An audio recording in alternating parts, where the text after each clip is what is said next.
안녕하세요. 저는 이영호라고 합니다. 올해 37살이고 중소기업에서 과장으로 근무하고 있어요. 아내 은정이와 결혼한 지 벌써 5년이 되었습니다. 오늘도 평범한 아침이었어요. 7시 반에 알람이 울리고 은정이가 먼저 일어나서 아침 준비를 했죠. 저는 잠시 더 누워있다가 씻고 나왔어요. 식탁에는 토스트와 계란 후라이가 놓여 있었습니다. 고마워. 제가 말하며 앉았어요. 은정이는 이미 화장을 마치고 출근 준비를 하고 있었죠. 교사인 은정이는 저보다 일찍 나가야 해요. 8시까지 학교에 도착해야 하거든요. 여보, 오늘 회식 있다고 했죠? 은정이가 가방을 들며 물었어요. 응, 늦을 것 같아. 또요? 요즘 너무 자주 늦는 것 같은데. 은정이의 목소리에 짜증이 섞여 있었어요. 순간 기분이 묘해졌어요. 회식이 제가 원해서 하는 건 아니거든요. 상사가 정한 자리에 어쩔 수 없이 참석하는 건데, 마치 제가 놀러 다니는 것처럼 말하니까 서운했어요. 회사 일인데 어떻게 해? 제가 대답했지만 목소리가 조금 딱딱했어요. 알았어요. 그럼 저녁은 알아서 먹을게. 은정이가 문을 나서면서 말했어요. 혼자 남아서 커피를 마시며 생각했어요. 은정이는 나쁜 의도로 말한 게 아닐 거예요. 그냥 아쉬워서 한 말이겠죠. 하지만 왜 이렇게 기분이 안 좋을까요? 출근길 지하철에서도 계속 그 말이 머릿속에 맴돌았어요. 은정이와 저는 언제부터 이렇게 사소한 것으로 티격태격하게 된 걸까요? 신혼 때는 이런 게 없었는데 말이에요. 그때는 서로 배려하려고 노력했던 것 같은데 지금은 서로 당연하다고 생각하는 게 많아졌어요. 퇴근 후 집에 도착한 시간은 9시 반이었어요. 늦었네. 은정이가 시계를 보며 말했어요. 회식이 길어졌어. 제가 대답하며 넥타이를 풀었어요. 저녁은 냉장고에 있어요. 데워서 드세요. 은정이의 목소리가 무덤덤했어요. 뭔가 서운한 기분이 들었습니다. 혼자 전자레인지에 밥을 데워서 먹었어요. 은정이는 계속 숙제를 보고 있었죠. 평소라면 같이 앉아서 오늘 있었던 일도 이야기하고 했는데 오늘은 분위기가 어색했어요. 학교는 어땠어? 제가 먼저 말을 걸었어요. 그냥 그랬어요. 아이들이 말을 안 들어서 힘들었어요. 은정이가 펜을 놓지 않은 채 대답했어요. 뭔가 딱딱한 느낌이었습니다. 나도 오늘 힘들었어. 상사가 또 무리한 요구를 해서. 그럼 거절하면 되잖아요. 은정이의 말이 너무 단순하게 들렸어요. 회사 생활을 해보지 않으면 모르는 부분이 있는데 말이에요. 그게 그렇게 쉬운 일이야? 제 목소리가 조금 날카로워졌어요. 왜 그렇게 말해요? 그냥 하는 말인데.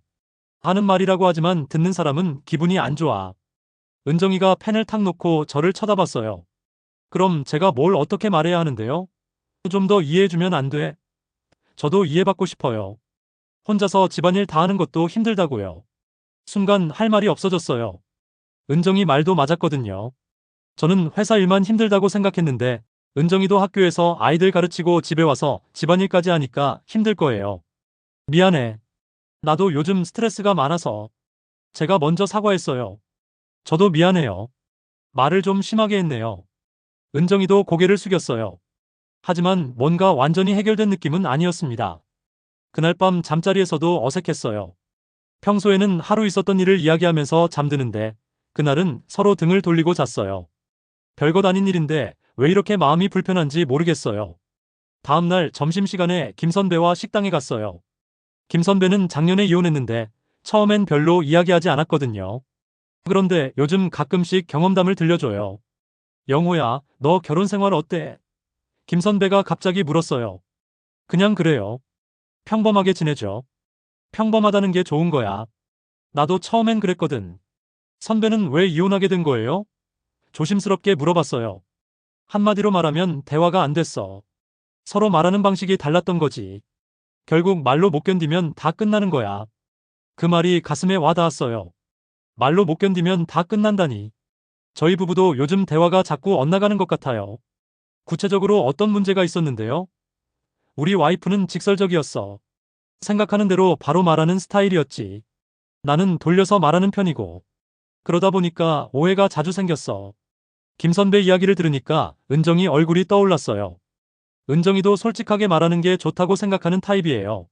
저는 좀 조심스럽게 말하는 편이고요. 그래도 대화로 풀 수 있지 않았을까요? 처음엔 나도 그렇게 생각했어. 그런데 말이 쌓이고 쌓이면 돌이킬 수 없는 지경이 돼. 특히 화났을 때 하는 말들은 나중에 후회해도 소용없어. 점심을 먹고 나서도 계속 김 선배 말이 머릿속에 맴돌았어요. 오늘 아침에도 은정이와 약간 어색했거든요. 어젯밤 일 때문에 서로 조심스러워하는 느낌이었어요. 이런 식으로 계속 쌓이면 정말 문제가 될 수도 있겠다는 생각이 들었습니다. 퇴근길에도 불안한 마음이 계속 들었어요. 집에 가서 은정이와 어떻게 대화해야 할까 고민됐어요. 주말에 어머니 댁에 갔어요. 은정이와 함께 가려고 했는데 은정이가 학교 일이 있다고 해서 혼자 갔습니다. 영호야, 왔니? 어머니가 반갑게 맞아주셨어요. 은정이는 왜 안 왔어? 학교 일이 있어서 못 왔어요. 요즘 은정이랑 어떻게 지내니? 그냥 잘 지내죠. 그냥이라니? 결혼 생활에 그냥이 어디 있어? 어머니가 웃으시며 말씀하셨어요. 점심을 드시면서 어머니가 옛날 이야기를 해주셨어요. 너희 아버지랑 나도 처음엔 많이 싸웠어. 성격이 다르니까 당연한 거야. 그런데 중요한 건 어떻게 풀어나가느냐 하는 거지. 어떻게 하셨는데요? 참는 것도 좋지만 내 속을 상대방이 알 수 있도록 풀어야 해. 혼자 참기만 하면 나중에 더 큰 문제가 돼. 어머니 말씀이 의미심장했어요. 저는 말을 잘 못하겠어요. 은정이가 뭔가 말하면 기분이 나쁠 때가 있는데 그걸 어떻게 표현해야 할지 모르겠어요. 그럴 때 화를 내면 안 돼. 차분하게 내 기분을 말해야지. 어머니가 차를 우리시며 계속 말씀하셨어요. 사람은 마음속 이야기를 하지 않으면 서로 몰라. 특히 부부는 더 그래. 가까이 있으니까 안다고 생각하는데 사실은 말하지 않으면 모르는 거야. 그런데 말하기가 쉽지 않아요. 처음엔 어색해도 연습하는 거야. 은정이도 내 마음을 알고 싶어 할 거야. 다만 방법을 모르는 거지. 집으로 돌아오는 길에 어머니 말씀을 곱씹어 봤어요. 제 속을 은정이가 알 수 있도록 풀어야 한다는 말이 계속 생각났어요. 그런데 어떻게 해야 할지 막막했습니다. 집에 도착했을 때 은정이가 거실에서 책을 읽고 있었어요. 어머니 잘 계시죠? 응, 잘 계셔. 은정이 안부도 물어보시던데. 다음엔 같이 가야겠네요. 그날 저녁에는 대화가 조금 더 자연스러웠어요. 하지만 여전히 뭔가 깊은 이야기를 나누지는 못했어요. 서로 조심스러워하는 느낌이었습니다. 화요일 저녁이었어요. 퇴근해서 집에 들어갔는데 은정이가 화가 나 있었어요. 평소보다 얼굴 표정이 어두웠거든요. 무슨 일 있어? 제가 물어봤지만 은정이는 대답하지 않았어요. 학교에서 뭔 일 있었어? 다시 물어봤는데도 은정이는 그냥 고개를 저었어요. 뭔가 말하고 싶지 않다는 표정이었습니다. 저녁을 먹는데 분위기가 차가웠어요. 서로 말이 없었죠. 은정이가 먼저 입을 열었어요. 여보, 우리 요즘 대화가 너무 없는 것 같아요. 무슨 말이야? 그냥 형식적인 대화만 하는 것 같다고요. 그럼 어떤 대화를 하고 싶은데? 제가 물으니까 은정이가 답답하다는 표정을 지었어요. 진짜 마음 이야기 말이에요. 요즘 여보가 뭘 생각하는지 모르겠어요. 사실 저도 같은 생각이었어요. 은정이가 뭘 생각하는지 모르겠더라고요. 하지만 어떻게 시작해야 할지 몰랐어요. 나도 마찬가지야. 너도 무슨 생각하는지 모르겠어. 그럼 지금부터라도 얘기해요. 은정이가 적극적으로 나왔어요. 뭘 얘기해? 요즘 회사 일은 어때요? 힘든 일 있으면 말해줘요. 은정이가 진심으로 묻는 것 같았어요. 힘들지. 상사는 무리한 요구만 하고 후배들은 말을 안 듣고. 그런데 이런 얘기해봤자 뭘 어떻게 하겠어? 제 목소리에 짜증이 섞였어요. 그래서 저한테도 그렇게 신경질적으로 대하는 거예요? 은정이 목소리도 높아졌어요. 나 언제 너한테 신경질 부렸어? 매일이에요. 집에 오면 표정부터 다르다고요. 그때 정말 화가 났어요. 회사에서 힘든 일 당하고 집에 와서도 이런 소리를 들어야 하나 싶었어요. 그럼 어떻게 하라고? 회사에서 당한 스트레스를 어디서 풀어? 저한테 풀지 말라고요. 나도 이제 그만하고 싶다. 제가 큰 소리를 쳤어요. 순간 집안이 조용해졌어요. 은정이 얼굴이 하얘졌고 저도 제가 한 말에 놀랐어요. 그런 말을 하려던 건 아니었는데 순간적으로 나온 거였어요. 뭘 그만하고 싶다고요? 은정이 목소리가 떨렸어요. 결혼을 그만하고 싶다는 뜻이에요? 저는 아무 대답도 할 수 없었어요. 정말로 그런 뜻으로 말한 건지 제가 확실하지 않았거든요. 그날 밤 집안 분위기는 최악이었어요. 은정이는 침실로 들어가서 문을 닫아버렸고 저는 거실에 혼자 남았어요. 텔레비전을 켜놨지만 내용이 머리에 들어오지 않았어요. 새벽 1시가 되도록 잠이 오지 않았어요. 소파에 누워서 천장을 바라보며 생각했어요. 결국 가방을 들고 집을 나왔어요. 이런 상태로 있으면 더 안 좋은 말이 나올 것 같았거든요. 은정이도 혼자 있고 싶을 거예요. 시간을 두고 서로 냉정해질 필요가 있을 것 같았어요. 근처 모텔을 찾아서 방을 잡았어요. 작은 방이었지만 혼자 있으니까 마음이 조금 편했어요. 핸드폰을 봤는데 은정이한테서 연락이 없었어요. 아마 화가 많이 났나 봐요. 아니면 저처럼 뭘 어떻게 해야 할지 모르는 상태일 수도 있고요. 새벽 2시쯤 되니까 정말 막막했어요. 이러다 정말 끝나는 건 아닐까 하는 생각이 들었어요. 김 선배 말이 떠올랐어요. 말로 못 견디면 다 끝난다고 했잖아요. 저희도 그런 상황이 된 걸까요? 결혼할 때는 이런 일이 생길 거라고 생각하지 못했어요. 서로 사랑하니까 모든 게 잘 될 거라고 생각했죠. 하지만 현실은 달랐어요. 사소한 말들이 쌓이고 쌓여서 이런 상황까지 온 거예요. 아침이 되었지만 회사에 갈 기분이 아니었어요. 병가를 내고 그냥 모텔에서 하루를 보냈어요. 밥도 제대로 못 먹고 계속 누워만 있었어요. 은정이는 뭘 하고 있을까 궁금했지만 연락할 용기가 나지 않았습니다. 저녁이 되어서야 현실감이 왔어요. 이렇게 도망만 다닐 수는 없잖아요. 하지만 어떻게 해야 할지 정말 모르겠어요. 이런 상황은 처음이라서 어디서 도움을 받아야 할지도 막막했습니다. 다음날 퇴근길에 평소와 다른 길로 걸었어요. 집에 바로 들어가기가 부담스러워서 시간을 좀 끌고 싶었거든요. 그러다가 작은 사찰을 발견했어요. 도심 한가운데 있는 작은 절이었습니다. 왜 그랬는지 모르겠지만 절 안으로 들어갔어요. 평소에는 종교에 큰 관심이 없었는데 그날은 뭔가 마음이 이끌렸어요. 법당 앞에 앉아서 멍하니 있었는데 한 분이 다가오셨어요. 마음이 무거워 보이는데 무슨 일 있으신가요? 스님이 아니라 일반인 복장을 한 분이었어요. 나중에 알았는데 그분이 이 절에서 상담을 해주시는 법사님이었어요. 별것 아니에요. 제가 대답했지만 법사님은 옆에 앉으시더라고요. 별것 아닌 일로 이런 곳까지 오시지는 않았을 거예요. 괜찮으시면 이야기해보세요. 처음에는 말하기 싫었어요. 모르는 사람한테 제 사적인 이야기를 할 필요가 있나 싶었거든요. 하지만 법사님이 워낙 편안한 분이라서 자연스럽게 이야기하게 됐어요. 아내와 말다툼을 했는데 어떻게 풀어야 할지 모르겠어요. 어떤 다툼이었나요? 사소한 일로 시작됐는데 점점 커져서 결국 심한 말까지 하게 됐어요. 법사님이 고개를 끄덕이시더니 말씀하셨어요. 사람의 말은 칼이 되기도 하고 약이 되기도 해요. 같은 내용이라도 어떻게 말하느냐에 따라서 전혀 다른 결과가 나오죠. 그 말을 듣는 순간 눈물이 났어요.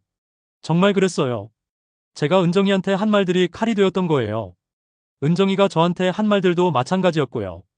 서로 상처를 주려던 건 아니었는데 결과적으로는 그렇게 된 거였어요. 어떻게 하면 약이 되는 말을 할 수 있을까요?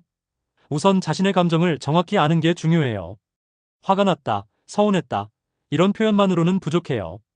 왜 그런 감정이 들었는지 구체적으로 말할 수 있어야 해요.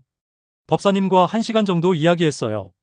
그분은 제 말을 끝까지 들어주셨고 구체적인 조언도 해주셨어요. 무엇보다 제가 혼자가 아니라는 느낌이 들어서 좋았어요. 법사님과의 대화를 통해서 많은 걸 깨달았어요.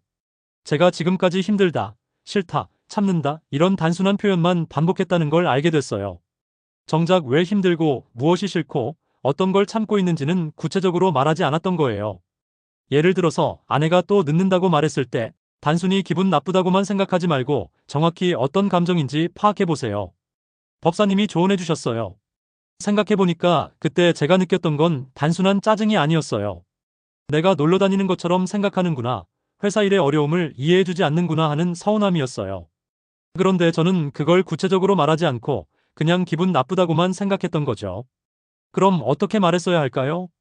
여보, 회식이 내 선택이 아니라 어쩔 수 없는 일이라는 걸 이해해줬으면 좋겠어. 나도 집에 일찍 오고 싶어. 이렇게 말할 수 있었겠죠. 법사님 말씀을 듣고 나니까 명확해졌어요.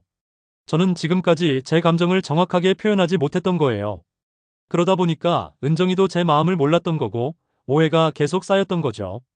아내분도 마찬가지일 거예요. 본인 나름대로는 관심을 표현한 건데 전달 방식이 좋지 않았던 거죠. 서로 마음은 좋았는데 말이 문제였던 거예요. 그 말을 듣고 나니까 은정이가 이해됐어요. 또 늦는다고 말한 것도 사실은 저와 함께 있고 싶다는 뜻이었을 수도 있어요. 그런데 저는 그걸 불평으로만 받아들였던 거죠. 지금부터라도 연습하면 돼요. 감정을 구체적으로 표현하는 연습 말이에요. 화가 났을 때도 왜 화가 났는지, 서운할 때도 무엇 때문에 서운한지 정확히 말하는 거예요. 법사님이 구체적인 예시도 들어주셨어요. 싫다고 말하지 말고 이런 행동을 할 때 사랑받지 못하는 기분이 든다고 말해보세요. 힘들다고 하지 말고 이런 상황에서 외로움을 느낀다고 표현해보세요.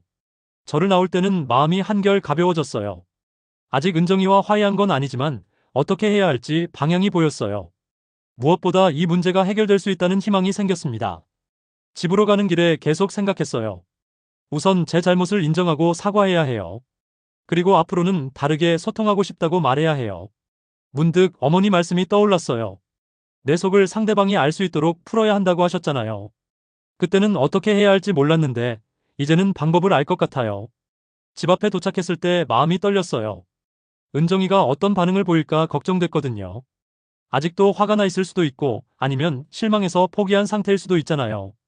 문을 열고 들어가니까 은정이가 소파에 앉아서 책을 읽고 있었어요. 제가 들어가는 것을 봤지만 인사를 하지 않았어요. 표정으로 봐서는 여전히 기분이 좋지 않아 보였습니다. 은정아. 제가 먼저 말을 걸었어요. 은정이가 책에서 눈을 떼지 않고 대답했어요. 모텔에서 잘 지냈어요? 약간 차가운 목소리였어요. 미안해. 제가 소파 옆에 앉으며 말했어요. 뭐가 미안한데요? 모든 게 다 미안해. 특히 그만하고 싶다고 한 말. 그건 정말 진심이 아니었어. 은정이가 책을 덮고 저를 쳐다봤어요. 눈이 조금 빨간 걸 보니까 울었나 봐요. 그럼 진심은 뭐예요? 내가 말을 제대로 하지 못해서 미안해. 당신이 나쁜 게 아니라 내가 표현을 못한 거야. 저도 심했어요. 여보 기분도 생각하지 않고 마음대로 말해서. 은정이도 사과했어요. 아니야, 너는 관심을 표현한 거였어. 내가 그걸 잘못 받아들인 거지. 그때부터 진짜 대화가 시작됐어요. 제가 법사님한테 들은 이야기를 해주었어요. 감정을 구체적으로 표현하는 것에 대해서 말이에요. 은정이도 관심 있게 들었어요. 그럼 구체적으로 어떻게 할까요? 은정이가 물었어요. 앞으로는 화가 나거나 서운할 때 바로 말하지 말고 정확히 왜 그런 감정이 드는지 생각해보자. 그리고 상대방을 탓하지 말고 내 감정을 중심으로 말하자. 좋은 생각이에요. 저도 너무 직설적으로 말하는 경향이 있는 것 같아요. 앞으로는 여보 기분도 생각하면서 말할게요. 은정이가 제 손을 잡으며 말했어요. 그날 밤 처음으로 오랜만에 진솔한 대화를 나눴어요. 서로가 어떤 점에서 상처받았는지, 앞으로는 어떻게 소통하고 싶은지 솔직하게 이야기했어요. 대화를 하면서 눈물도 나고 웃음도 나왔어요. 여보, 우리 진짜 잘할 수 있을까요? 은정이가 불안해하며 물었어요. 할 수 있을 거야. 완벽하지는 않겠지만 지금보다는 훨씬 나아질 거야. 서로 노력하면 되잖아. 그날 밤 잠들기 전에 은정이가 말했어요. 고마워요. 포기하지 않고 돌아와줘서. 나야말로 고마워. 기다려줘서. 오랜만에 마음 편히 잠들 수 있었습니다. 그 일이 있은 후 한 달이 지났어요. 저희 부부는 작은 약속 하나를 정했어요. 하루가 끝나면 반드시 손을 잡고 대화하는 시간을 갖는 거예요. 아무리 바빠도 아무리 피곤해도 이것만은 지키자고 했어요. 처음에는 어색했어요. 뭘 이야기해야 할지 막막할 때도 있었거든요. 하지만 점점 자연스러워졌어요. 오늘 있었던 일, 기분 좋았던 일, 힘들었던 일을 서로 나누기 시작했습니다.